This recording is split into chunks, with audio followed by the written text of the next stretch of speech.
네, 여러분 반갑습니다. 한겨레 데일리 라이브 뉴스 다이브 시작합니다. 어서 오십시오. 고현준입니다. 자, 금요일에 함께할 세 분 소개해드립니다. 늘 응원해주시고 많은 분들이 좋아해주시는 노짱자매 노영희 변호사 나오셨습니다. 어서 오십시오. 네, 안녕하세요. 반갑습니다. 자, 장유미 변호사도 함께합니다. 네, 어서 오십시오. 안녕하세요. 자, 노짱자매 남동생 김한 기자도 함께합니다. 안녕하세요. 동생. 자, 이렇게 세 분과 함께 오늘 1시간 동안 뉴스 한번 살펴보겠습니다. 일단 앞서 말씀드린 것처럼 오늘이 서울중앙지법 형사합의 25부 지기현 부장판사의 이 재판부에서 내란 우두머리 혐의의 윤석열 피고인부터 시작해서 주요 임무 종사자인 군경 수뇌부라고 할 수 있겠죠. 김용현 전 장관, 노상원 전 정보사령관, 조지호 경찰청장 등등등 총 8명의 이 결심 공판이 진행이 됩니다. 오전 9시 20분부터 시작을 했다고 하는데 오전 내내 김용현 전 장관에 대한 서증 조사가 진행이 되었다 그러고요. 지금도 점심 먹고 오후 순서가 진행이 되고 있다고 하는데 아직도 김용현 전 장관 내용을 하고 있다 그래요.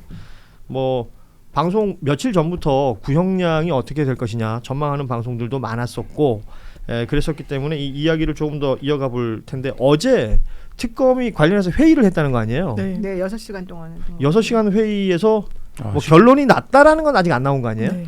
그러니까 결론은 조은석 특검에게 일임한다.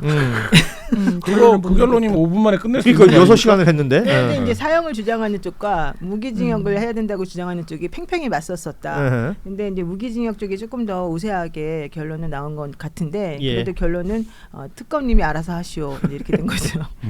그러니까 나는 처음에 회의 시작할 때부터 그 결론은 나 있었을 것 같은데. 그렇지. 아무튼 전 국민의 초미의 관심사고 그러다 보니까 특검에서도 그 무게를 분명히 느끼고 있을 것 같다라는 생각은 듭니다.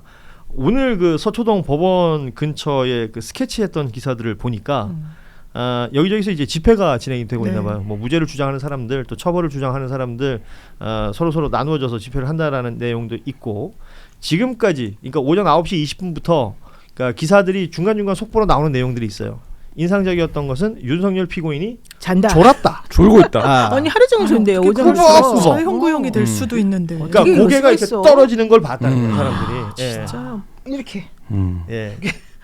진짜 황당해. 본인 입장에서는 사형 구형이 될 수도 있는 날 아니에요. 그런데 졸았다. 굉장한 멘탈이다. 라는 생각이 들고. 거의 그 멘탈이 없어서 멘탈이 강한, 멘탈이 강해서 멘탈이 없고 이런 이제 말하자면 어떤 순환 없어서 그 강도가 센. 그러니까 무협지에서 말하는 있어서 없고 없어서 있고 있어서 없는. 무협지에서 말하는 이런 사실은 그게 뭔가 이게 도를 통달했을 때 그런 불교 게 철학 이런 거 있을 수 있는 건데 어떤 분들은 애초 자아가 없었기 때문에 이런 게 가능하다라는 얘기도 하던데 아무튼 지금 그런 상황이라고 없진 하고요. 않죠. 와이프가 없어서 집에 가고 싶지 않은 마음이 있는데. 그게 자아는 비대하다. 솔직히 그런 얘기 들으면 어때요? 나도 와이프가 있는 사람으로서. 와이프가 표정 잡아주세요. 없으면 집에 가고 싶지 않나요? 좀 특히나 최근에 이제 우리 김한 기자 그 부인께서 다이어트 중이시래요. 아이고 왜? 다이어트 1월 1일이니까 이제 하는 거 아닐까요? 누구나 적응이 좀 많게 많은데. 집에서 밥을 제대로 못 먹나 봐요. 아니면 저는 잘 먹고 있습니다. 그래요? 근데 이 집은 아들을 돌보느라고 엄마가 힘들어요. 그렇죠. 이 아버지보다 엄마가 고생하니까 알아서 밥은 먹고 다니도록 해. 네. 잘 먹고 다니고 있습니다. 자, 그리고 윤석열 졸았다라는 얘기 있고 점심시간 때 약간의 그 소란이 있었던 것 같더라고요. 그리고 맞아요. 저는 인상 깊었던 게 그거였어요. 지기현 판사가 했다는 말. 징징거리지 마라. 그렇죠. 변호인들한테. 프로는 징징거리지 않는다. 아마추어의 차이는 징징거리지 않는 거다. 그러니까 변호인이 그러면 제가 지금 징징거린다는 겁니까? 그게 그렇다. 징징거리는 거예요. 너무 멋있었어요. 지기현 판사의 이게 워딩 하나하나가 지금 뉴스가 되고 있고요. 점심시간 그러니까 너무 지금 서증 조사를 하고 하는 것이 오래 걸리니까 점심시간을 조금 줄이자 한 10분 정도 땡기자 오후 일정을 좀 일찍 시작하자라고 했더니 그 이하상 변호사 김용현 전 장관의 변호사죠. 이 사람이 그 변호인들의 인권을 보장해달라. 그래서 자기는 2시까지 반드시 점심을 먹어야겠다. 그래서 이제 지기현 판사 알았다 2시까지 하자. 2시까지 점심시간을 하는 걸로 그렇게 결론이 났다고 그러는데 그러니까 대한민국에서 가장 큰 법정이라는 거 아니에요, 여기가? 맞아요. 대법정. 예. 지금 이 법정에서 주고받는 대화가 이런 거라는 그러니까요. 거죠. 식사를 10분을 더하니 덜하니 그리고 그 법정이요. 일반 이제 피고인들 이 재판 진행하는 법정이 아니고 좀 언론 주목도도 높아서 방청객도 있고 왜냐하면 방청객과 또 법대가 더 멀어요. 일반 이 재판정보다. 30년 전에 전두환 노태우 씨도 거기에 섰다는 거 아니겠습니까? 4.17로. 그래서 굉장히 의미가 있는 그런 법정인데 되게 목소리도 더 울려요. 크다 보니까 일반 법정보다. 근데 거기서 징징대지 마라 이랬다는 게 역사에 또 어떻게 기록될지 좀. 예. 지금 이 상황에서 그 지금 서증 조사라는 걸 한다는 거 아니에요? 서류 네. 증거 조사. 네. 이걸 하는데 김용현 전 장관이 오전부터 지금까지 하고 있고 그래서 지경 판사가 물어봤대요. 지금 여기가 8명의 결심 공판을 같이 해야 되니까 지금 남아 있는 사람들한테 당신들은 시간이 얼마나 걸립니까? 라고 했더니 대부분의 피고인들이 지금 1시간 정도는 잡는다. 그런데 윤석열 피고인 측 변호인은 6시간에서 8시간이 걸린다. 만약에 이게 그냥 산술적으로 계산해 보면 오늘 안에 안 끝난다는 얘기가 되잖아요. 그렇죠. 뭐 내일 새벽을 얘기하고 그랬더니 기사는 무박 2일의 재판이 될 수도 있다. 그럴 수 있죠. 라는 얘기가 나오는데 이렇게까지 합니까? 아니요. 그런 경우 못 보고 제가 저희 그냥 일반 사건들 하잖아요. 그때도 증인이 뭐 시간 맞추고 재판부도 막 증인신문이 다 차 있고 이러니까 뭐 5시 20분 이렇게 잡으면서 우리 셔틀이 6시에 끊긴다. 빨리 끝내라. 이런 얘기를 이제 판사님이 하시는 거예요. 우리 직원들도 집에 애가 있고 뭐 이런 얘기를 하시더라고요. 그래서 그냥 마음의 부담이 더 빨리 끝내겠습니다.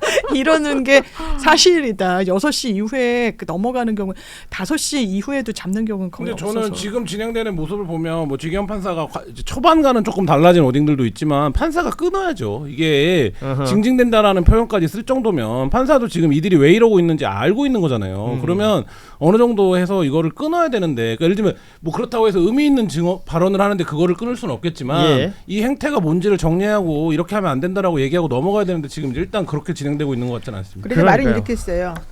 시간을 일부러 질질 끄는 거라고 생각하지는 않겠습니다. 그러니까 내가 딱 알아. 니네가 시간 끄는 거. 그렇지만 내가 너네들의 체면을 생각해서 그런 말을 안 할 테니까 알아서 해결해. 그랬는데 이 사람들이 알아서 해결 안 하는 거지. 지금 특검에서는 공소장 변경을 했다는 거잖아요. 그렇죠. 이거는 어떤 의미예요? 이게 공소장 변경은 보통 일단 그 한덕수 전 총리 같은 경우에는 죄명을 바꾼 거였어요. 그렇죠. 내란의 방조가 이제 더 형량이 높다 보니까 그쪽으로만 기소를 했더니 이게 판사가 이거 혹시 이거 안 될 수 있으니까 내란의 주요 임무 종사로 그렇죠. 이진권 판사였죠. 이거를 이제 양립적으로 병립적으로 했는지 예비적으로 했는지는 정확히 기사는 안 나오더라고요. 그게 아주 통상의 공소장 변경의 모습이고 선택적인가로 했던 것 같아요. 선택적으로.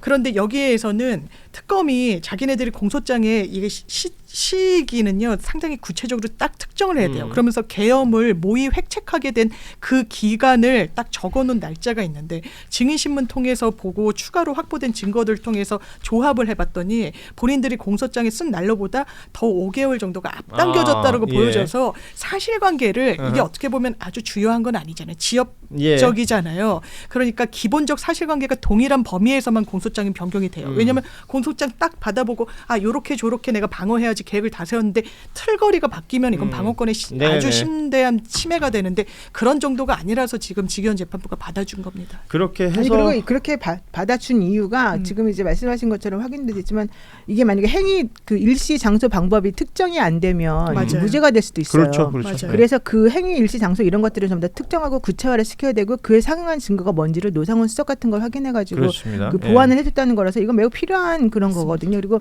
이게 유죄가 된다는 걸 확실히 보여주기 위한 그런 것도 되는데 이제 이걸 가지고 못하게 자꾸 윤석열 씨 측에서 이러니까 변호인 측에서 지금 그 상황들이 이어지고 있는 것이고 노상훈 수첩이 그 공소장 변경의 주요 포인트들마다 많이 그렇죠.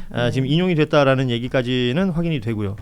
그러면 이제 뭐 김용현 측 변호인들이 오전 중에 어떤 얘기를 했는가 보면 근데 기존에 했던 말 계속 반복하고 있어요. 대통령의 이제 적법한 비상계엄 선포 권한이 있는데 이것을 지금 내란으로 둔갑시켰다. 그리고 검사들이 그런 권한이 없다라는 취지의 주장을 하고 있는데 뭐 처음 재판이 시작될 때부터 지금까지 사실은 같은 말 하고 있는 겁니다. 맞습니다. 달리 말하면 딱히 더 새로운 걸 내놓을 게 없다라고 볼 수 있는 거 아니에요? 그러니까 재판장이 정확히 말했어요. 당신들이 지금 얘기하면서 이 공소장 변경 못한다고 주장하는 이유는 실제 공소장 변경의 내용을 가지고 말하는 게 아니라 당신들이 이 공소 사실에 대해서 인정할 수 없다라고 하는 걸 얘기하는 것밖에 안 돼서 그거는 내가 판단할 거야. 근데 그만해. 이제 이렇게 얘기는 정확히 해줬죠. 자, 이 재판 결심 공판이고 특검의 구형이 어떻게 될지 그리고 뭐 사실 다른 주요 임무 종사자들도 있습니다만 이 내란 우두머리 혐의의 윤석열 피고인에 대해서 어떤 그 내용이 나올지는 뭐 오늘 늦은 밤 혹은 내일 새벽까지도 이어질 수 있다라는 예측들이 나오고 있고 재판은 지금 그런 순서로 진행이 되고 있고 그런 속도로 진행이 되고 있습니다. 따지고 보면 기소하고 지금 1년이 걸린 거 아니에요. 1년이 걸린 이날 결심 공판까지도 이런 모습이 연출되고 있다는 것을 전해드리고 저희가 이제 사실 어제 방송 준비할 때만 해도 우리 방송할 때쯤 되면 나오지 않을까? 당연히 그럴 거라고 라는 생각을 했었는데 택도 없는 안 나올 방송이었고 겁니다. 이렇게까지 징징댈지는 몰랐기 때문에 예, 지금 상황은 이런 상황입니다. 혹시라도 방송 중에 뭐 업데이트되는 뉴스들이 있으면 저희가 또 전해드리도록 하고요.